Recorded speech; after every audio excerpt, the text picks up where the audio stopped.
ternyata masuk Islam itu orang pikir enak gitu ya. Saya bilang bukan, saya nganggap ini bukan ujian. Kalau saya bilang ini kado yang Allah kasih, tapi kita nggak tahu isinya nih kayak apa nih kan. Ini sebenarnya hadiah gitu, hadiah yang Allah kasih. Allah hanya mau ngelihat kita sejauh mana kita kuat komitmen kita gitu. Nah itu saya alamin setelah syahadat, terus setelah saya di Jakarta banyak ujian, sampai yang kerja dipecat, terakhir yang saya ngikut kakak sepupu saya ada di Lampung. Waktu itu ditawarin di kerja pabrik, tapi saya tidak memberitahu dia kalau saya sudah Islam. Jadi saya datang dengan travel, datang turun di pabrik, di mes, posisi saya pakai jilbab. Itu kalau nggak salah saya ingat banget puasa, pertengahan puasa. Terus dia kaget, tapi dia nggak bisa nolak, diam. Saya selama 2 minggu di sana, akhirnya saya disuruh pulang karena dia sempat berdebat sama saya tentang agama. Saya bilang ini pilihan saya, dan ini sekarang iman saya sekarang ini. Jadi saya tidak bisa buka jilbab saya bilang. Jadi karena saya pagi siang malam pakai jilbab di depan dia marahnya di situ. Karena dia adalah orang yang agak sedikit membenci orang Islam gitu. Akhirnya saya disuruh pulang, hanya diongkosin travel tanpa duit sepersen pun. Hanya saya pulang ke Tangerang, lontang-lantung, nggak punya siapa-siapa. Saya nggak berani juga ke adik saya, karena saya sudah punya prinsip. Saya sempat dikatain sama orang-orang keluarga saya, kamu masuk Islam makanya kamu sekarang kan hidupnya susah, miskin gitu kan. Jadi saya nggak mau menunjukkan kalau saya hanya bilang saya percaya Allah saya tuh kaya, saya akan pasti bisa hidup gitu dengan cara apapun, yang penting itu halal. Akhirnya saya ditolongin orang, saya numpang sama mereka. Orang yang saya salah waktu itu numpang sholat di kosnya dia, nolongin saya. Dari situ saya belajar mengenal tetangga. Saya lebaran sendirian di kamar, hanya pulang sholat id saya di kamar sendirian, tanpa makan makanan lebaran, tanpa punya pakaian itu saya baru mulai belajar pakai jilbab, dikasih orang. Tapi saya belum pakai gamis kayak gini, waktu itu masih pakai celana, karena pakaian yang saya bawa waktu itu kan cuma 1-2 potong. Alhamdulillah ketemu tetangga yang baik hati, ngenalin saya ke salah satu yang saya panggilnya bunda gitu. Akhirnya dia nanya kesungguhan saya bilang iya, tapi mau sekarang bahasanya saya miskin nih, nggak punya siapa-siapa, nggak punya apa-apa, makan juga saya bahasanya dapat dari orang nih, tapi itu tidak akan membuat saya untuk jual iman saya, tidak akan membuat kesusahan yang saya alami di dunia ini tidak akan membuat saya untuk jual iman saya. Saya bilang boleh Allah muji saya dengan cara apapun, tapi saya tidak akan lepas iman saya bilang. Dan alhamdulillah saya dibantu dengan pakaian yang saya pakai walaupun bekas, tapi itu saya bilang saya bersyukur banget. Karena saya diajarkan pakai gamis tuh sama bunda itu bukan karena saya pakai karena saya hanya tertarik, enggak. Saya dibilang ini karena perintahnya Allah, tutup aurat segala macam itu ada di dalam Al-Quran loh. Dan saya baca semua yang dikasih, dan saya bilang kalau Allah tolong kasih saya kemudahan, kenyamanan untuk saya berpakaian seperti perintahmu. Karena saya dari dulu tidak biasa pakai kayak ini, pasti kan berbeda ya rasanya. Dan Allah mudahkan itu. Dari awalnya pakai jilbabnya kayak gini sembarangan, ininya masih kelihatan, alhamdulillah Allah ngasih. Dengan Allah mudahkan, ngasih orang-orang di sekitar saya, ngasih walaupun barang bekas, tapi saya bersyukur banget. Itu pertama kali saya belajar pakai gamis, pakai jilbab yang seperti ini, itu karena Allah ngirim orang-orang di sekitar saya ngasih barang-barang ini ke saya gitu. Dan Allah mudahkan sampai sekarang saya minta terus doanya supaya saya istiqomah, karena saya juga malu kalau keluar juga tidak pakai kayak gini. Dan alhamdulillah sekarang sudah beberapa bulan saya seperti ini. Jujur kadang miris ya, karena saya kalau pergi kan suka naik kereta.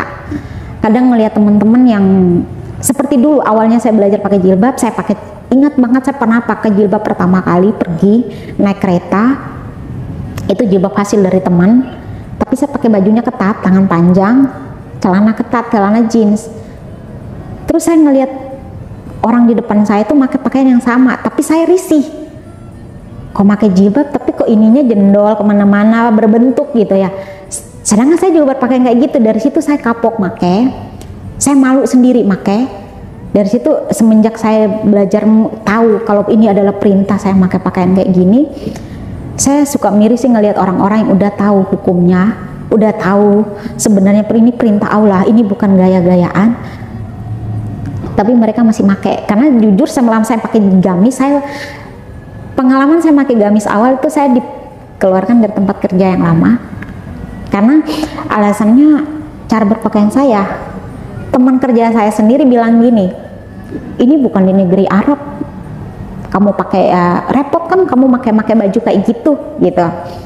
Tapi saya bilang saya nyaman kayak gini, saya justru malu kalau saya pakai yang ketat-ketat. Saya bilang saya malu kalau saya panas saya harus buka jilbab segala macam gitu.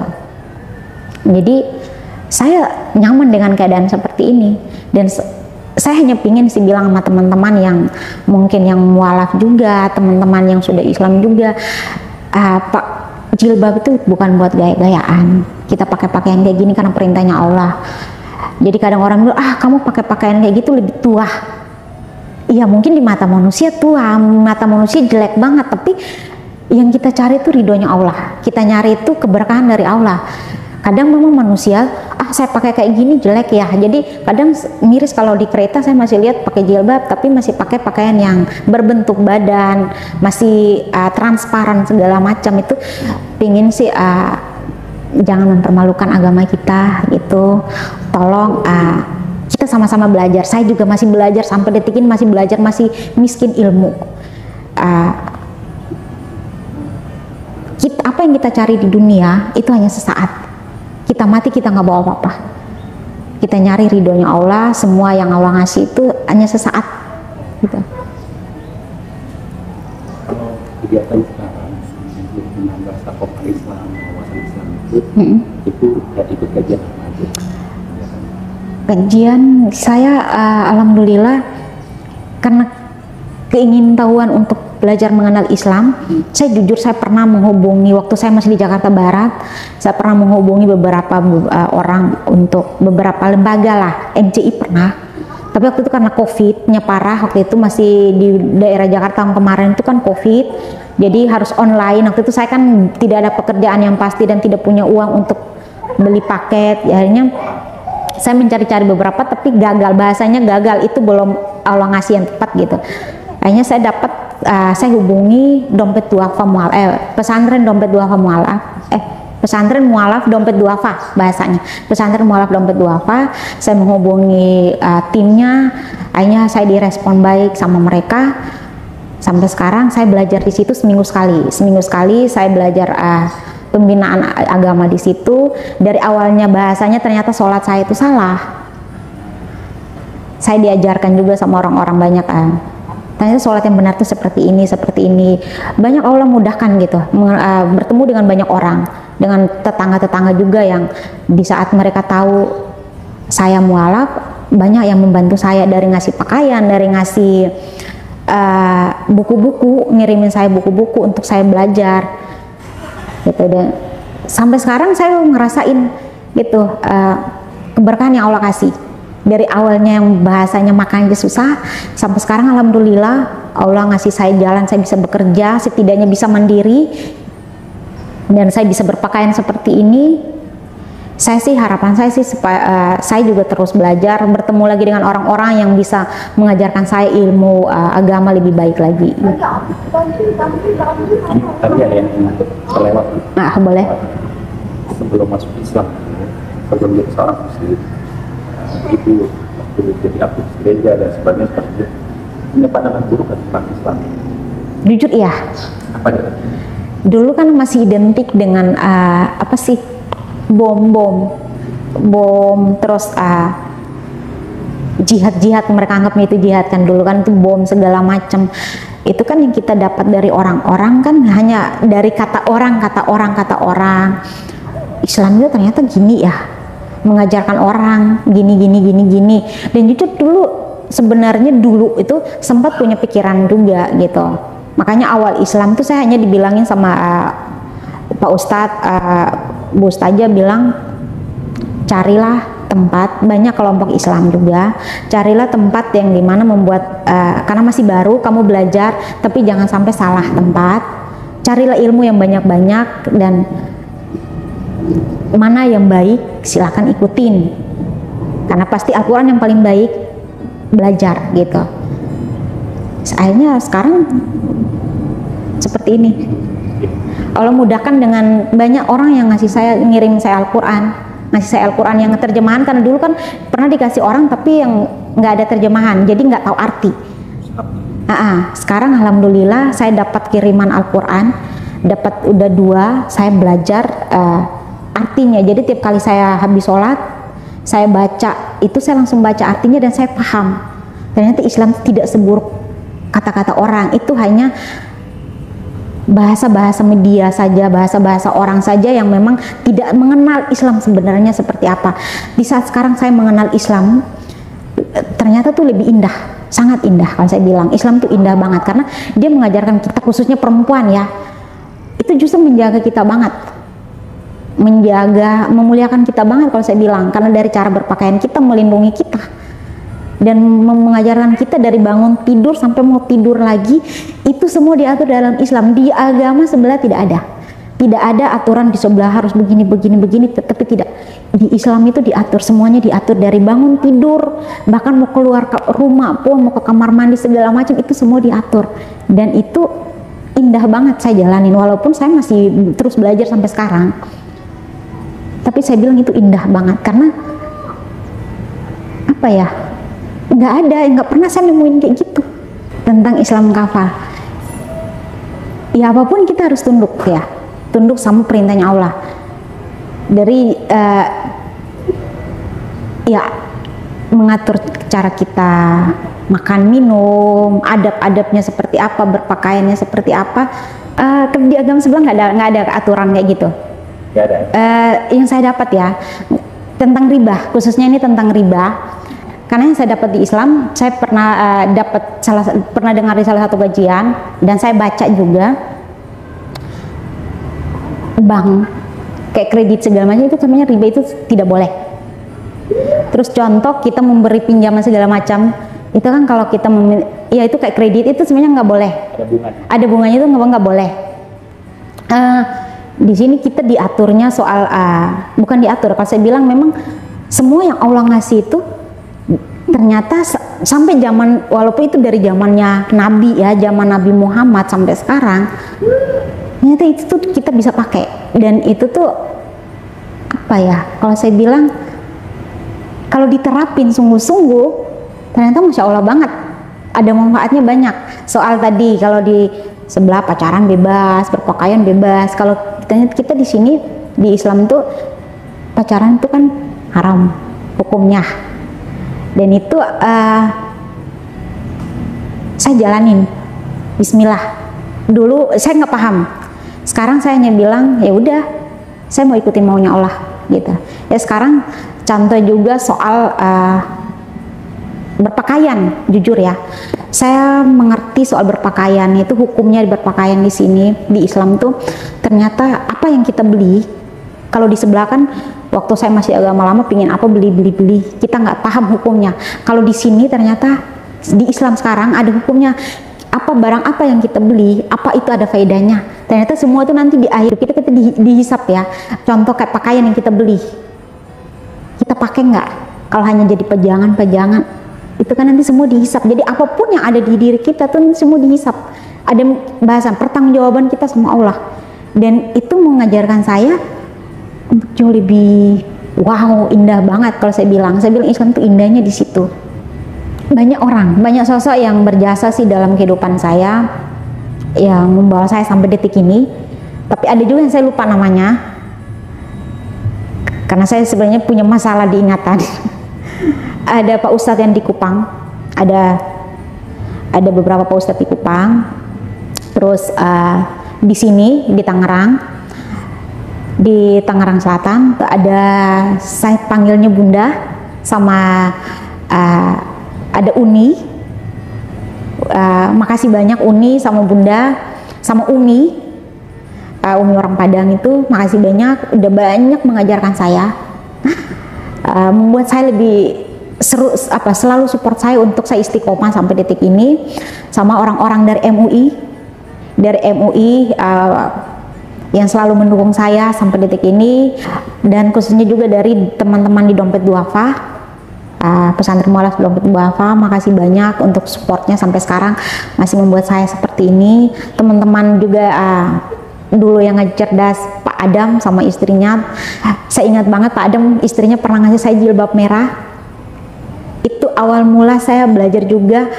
Ternyata saya melihat istrinya Pak Adam pakai jilbab dan pakai gamis, itu membuat saya awalnya tertarik untuk, oh ternyata Islam itu sebenarnya harus berpakaian seperti ini. Dan saya ingat banget, saya terima kasih untuk Bang Adam sama istrinya, karena salah satu titik yang mereka ngasih itu yang saya tidak bisa lupakan, karena pemberian jilbab dari istrinya sampai sekarang membuat saya memutuskan juga seperti ini, membuat saya jauh lebih baik lagi. Doain saya supaya saya tetap istiqomah. Dan untuk teman-teman yang mualaf atau teman-teman yang udah Islam, pesan saya cuma carilah Allah terus dan terus berubah untuk lebih baik lagi, karena apapun yang kita lakukan di dunia ini ada pertanggungjawabannya. Jadi yuk berlomba-lomba untuk kita hijrah jauh lebih baik lagi dari hari-hari kemarin, karena kita nggak tahu hidup kita di dunia ini sampai kapan. Kita hari ini bisa ngobrol, belum tentu sebentar lagi kita masih hidup, kita nggak tahu. Jadi yuk berlomba-lomba untuk kita hijrah jauh lebih baik lagi. Untuk mantan saya, sih saya hanya bilang saya tidak membenci dia lagi, tapi saya justru berterima kasih karena kegagalan rumah tangga kita membuat saya kembali ke jalan yang benar. Dan untuk anak-anak saya, Mama berdoa terus, semoga kalian juga bisa dapat hidayah kayak Mama. Dan Mama tetap sayang kalian, walaupun sekarang kita dipisahkan. Saya hanya percaya dengan janjinya Allah, bahwa apapun yang kita punya di dunia ini, mau keluarga, mau anak, apapun itu miliknya Allah. Jadi kalau saat ini Allah ngasih kehidupan Mama kayak gini, kehidupanku kayak gini, bismillah jalanin. Tetap percaya sama kebesarannya Allah, tetap percaya sama ketetapannya Allah, bahwa segala sesuatu yang Allah kasih itu udah menurut Allah paling yang terbaik. Jadi hanya jalani, nikmatin saja keadaan sekarang. Ngucapin lebih bersyukurnya saya sama Allah, karena saya jalanin kehidupan ini dari awal saya lahir sampai sekarang dengan begitu banyak percobaan. Tapi sekarang Allah ngasih yang indah, hanya saya mengenal Islam. Saya bersyukur banget dengan segala yang Allah kasih. Saya hanya bilang sama orang-orang yang pernah ada di sekeliling saya, mungkin ada juga yang membenci saya hanya minta maaf. Saya juga bukan orang yang sempurna. Saya hanya berusaha untuk menjadi manusia yang jauh lebih baik lagi.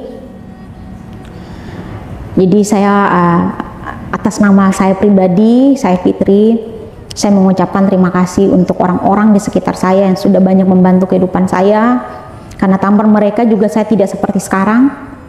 Dan untuk orang-orang yang mungkin secara tidak sadar saya menyakiti mereka dengan sikap dan perilaku saya, kata-kata saya lewat ini saya juga mohon maaf. Untuk kedua orang tua saya juga saya mohon maaf.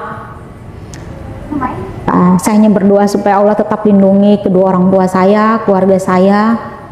Saya hanya ingin memberitahu ini kepada keluarga saya, mungkin kalau mereka menonton atau orang-orang yang pernah mengenal saya, karena banyak teman saya juga di Tangerang Selatan sini yang sekarang ada beberapa yang sudah tahu saya masuk ke Islam.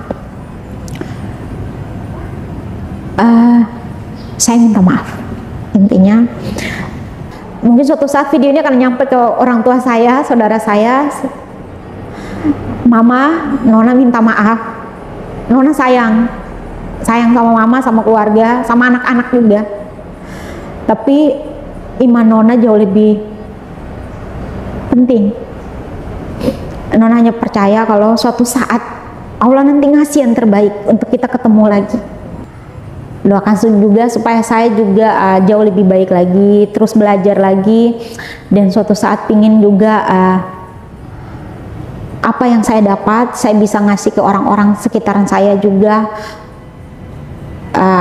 karena kebesaran yang sudah Allah ngasih ke saya, berkah yang sudah saya dapatin, saya juga ingin bagi ke teman saya, walaupun saya tidak mempunyai secara materi, tapi saya ingin memberikan kepada orang-orang sekitar saya bahwa yuk kita hijrah untuk berdakwah kepada orang-orang sekitar kita tuh bukan hanya lewat materi, bukan hanya harus jadi ustazah atau ustadz, tapi lewat keseharian kita, lewat perilaku kita kepada orang-orang. Terima kasih banyak.